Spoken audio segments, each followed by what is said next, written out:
Good morning. My name is Marla McGuinness, and I will be your moderator for today's news conference. Before we begin, I'd like to introduce the Minister of Inclusive Economic Growth, the Honourable Labi Kousoulis. He will deliver a presentation and then take questions from the media. Go ahead, Minister.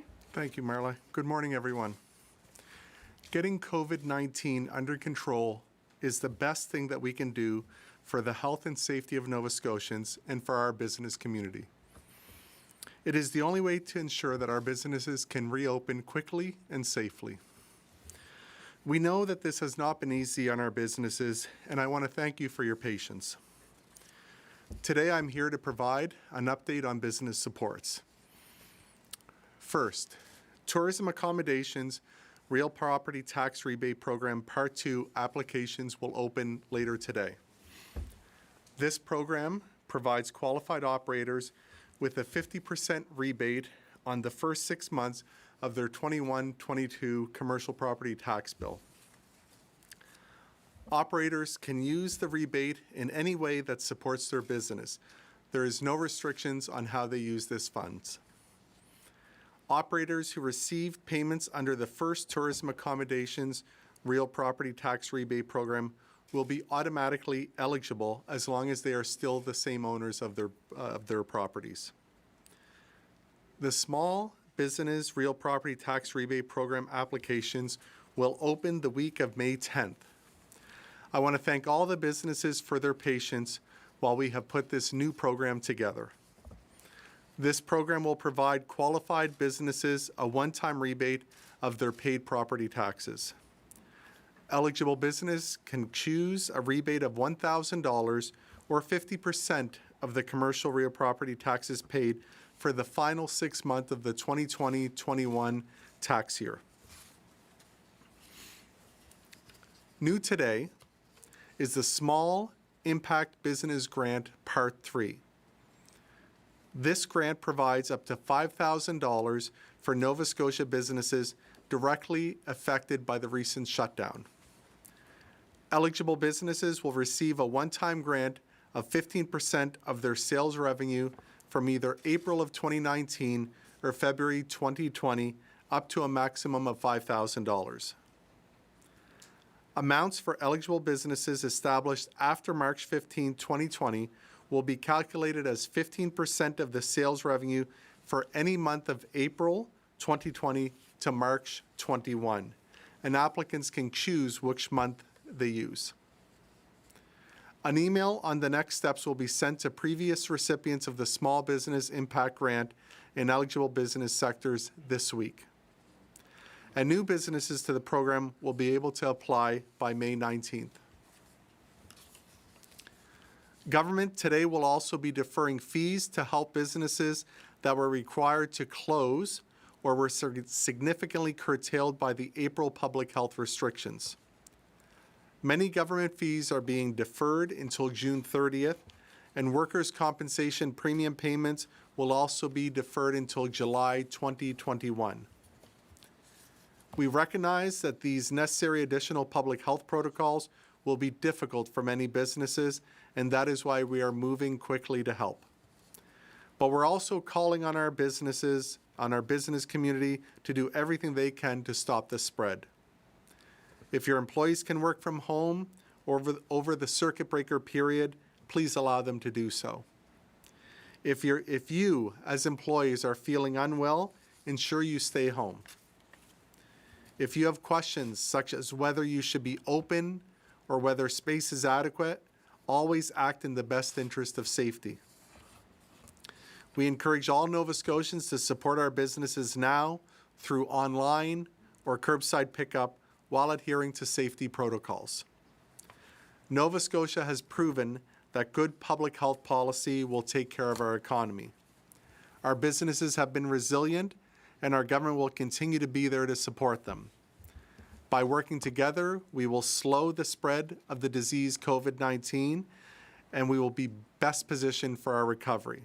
Thank you, everyone, and please be safe.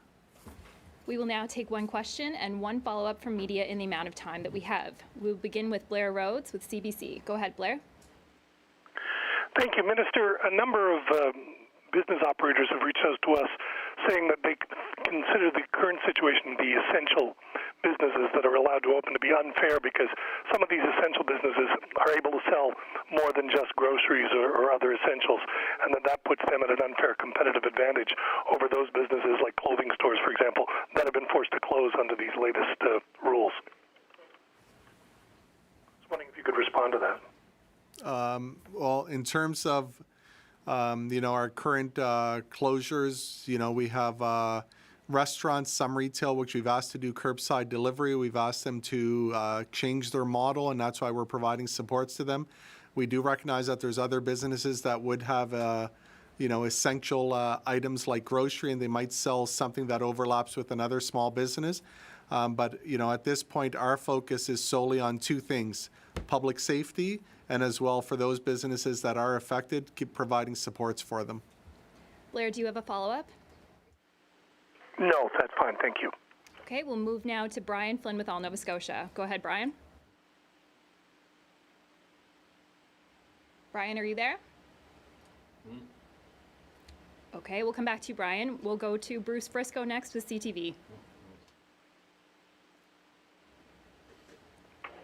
Minister, we too have been hearing from some businesses who've been feeling left out by some of these previously announced supports. An example, a travel agent I was talking to in Windsor today. He says there's been nothing for him in the past. What is new here that you're offering to businesses that really haven't felt supported by the Nova Scotia government yet? So in terms of today, which is part 3 of the program, these supports are provided to businesses that were ordered to be shut down or to curtail their businesses or are greatly impacted. And, we're casting a very wide net. Through these programs, we've had up to 4,000 recipients receive the programs. And, we'll continue to cast as wide a net as possible. And I do understand that, some businesses, although they're feeling that their revenues have dropped or that they might not have dropped enough to qualify for these programs, are still affected.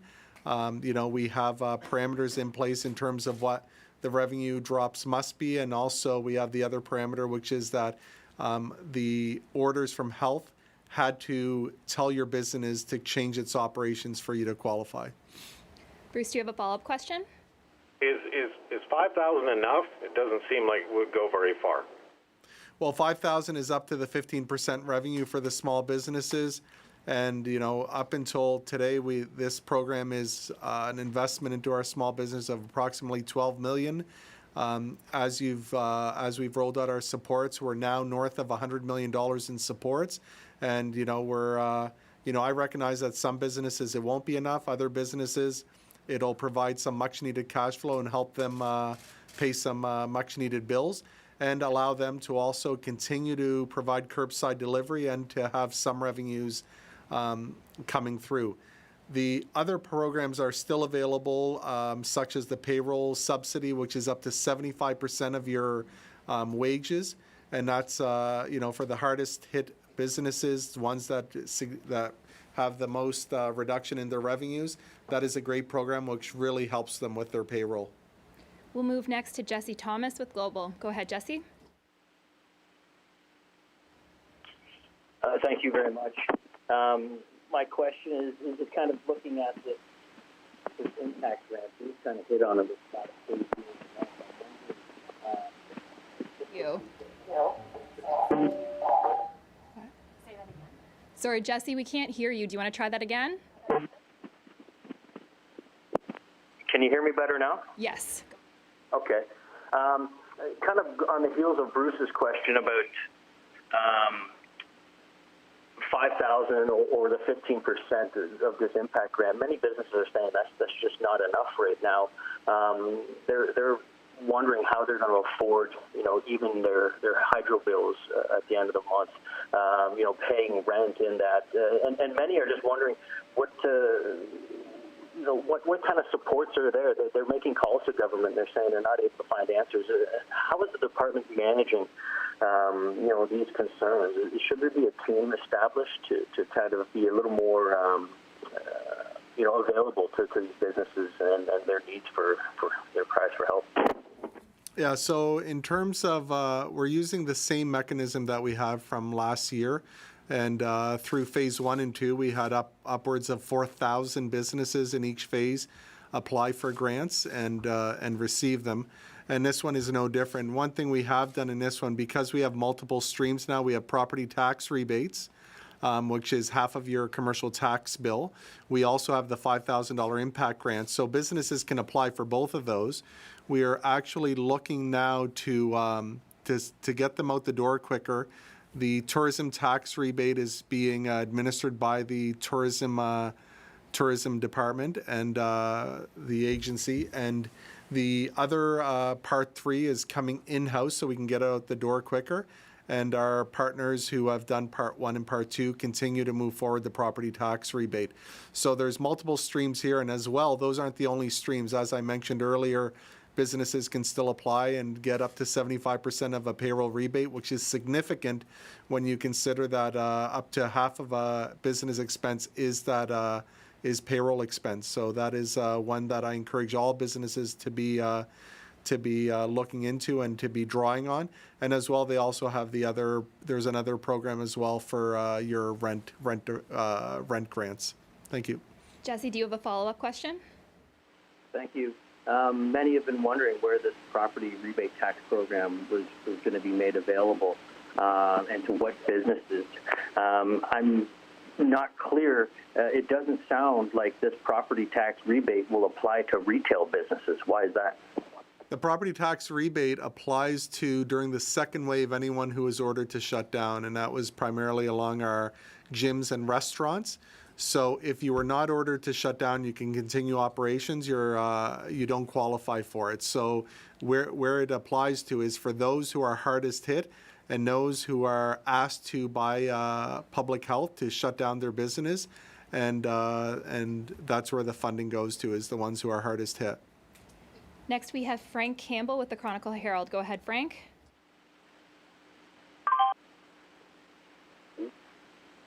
Hello. My question, Minister, concerns the deferrals for business owners and operators.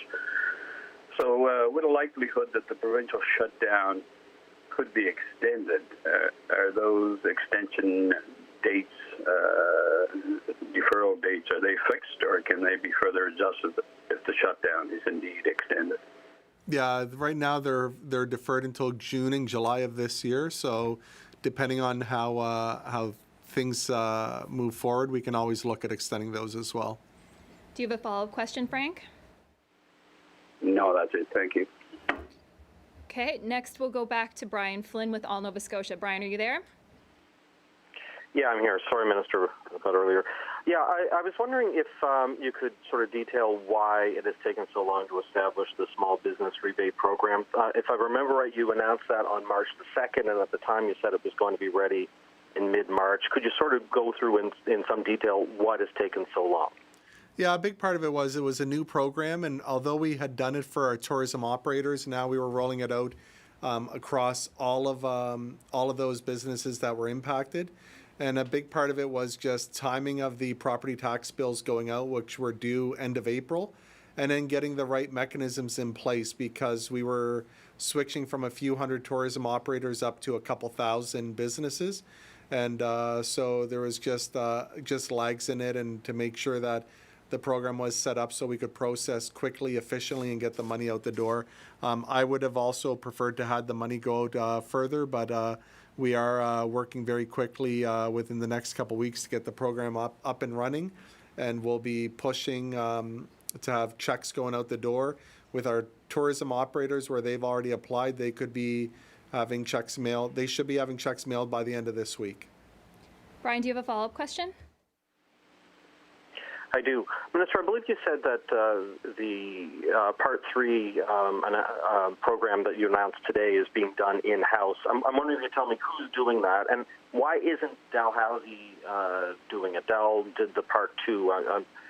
Is there some problem with Dal getting things up and running in time?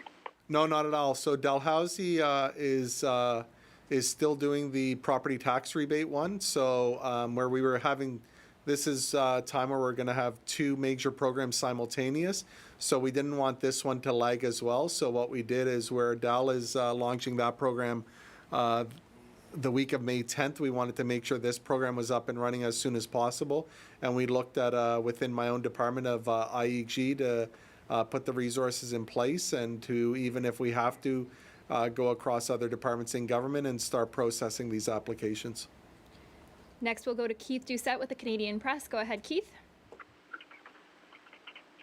Yes, Minister, I'm just wondering, is there anything else the government is considering or I just can't announce at this time in terms of helping businesses? Is there any practical thing that you can do beyond what you're already doing, or is this it?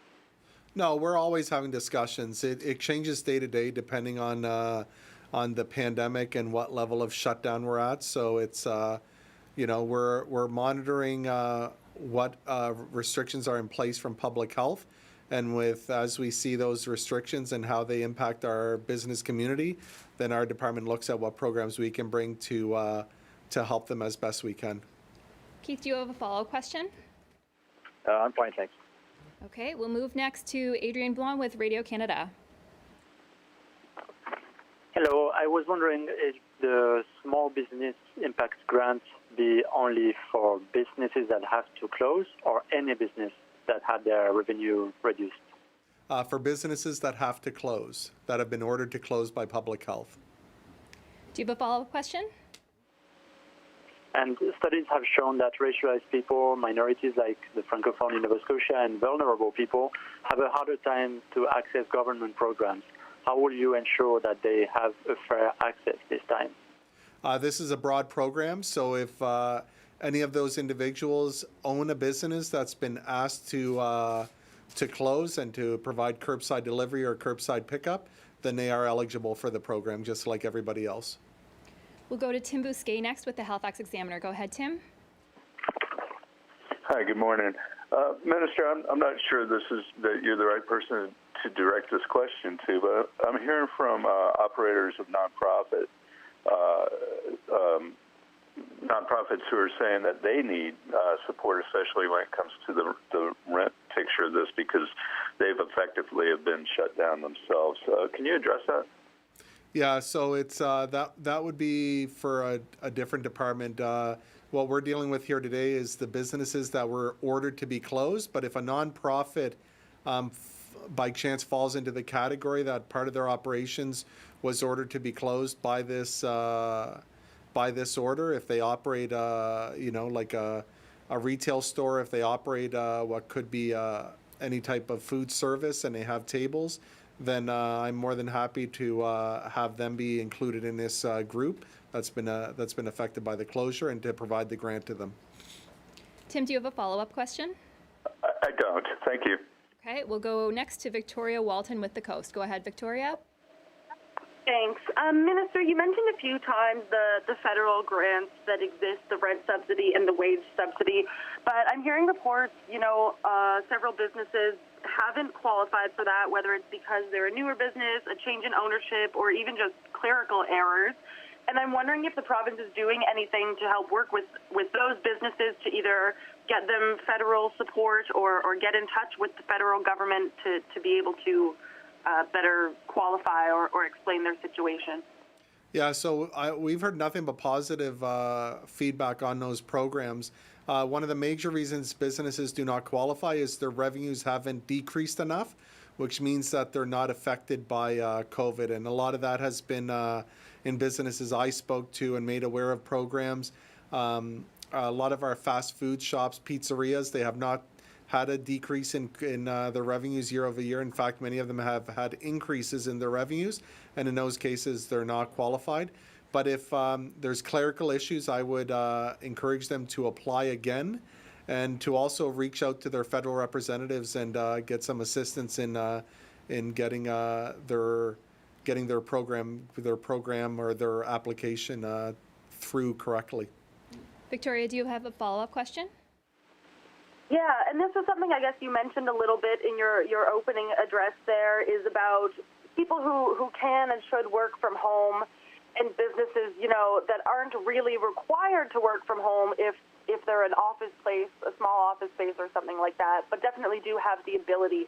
Is the government actually requiring employers like that to have their employees work from home, or is it kind of just whether they decide on their own that that's what's safest? How are you kind of getting employers to do that if they're saying, oh, you can still come to work, it's a small office, it's okay? Yeah, a lot of that is just asking our employers to use their common sense. If an employee can do their job at home, to make accommodations to do so. For the most part, we've seen that happening across many industries.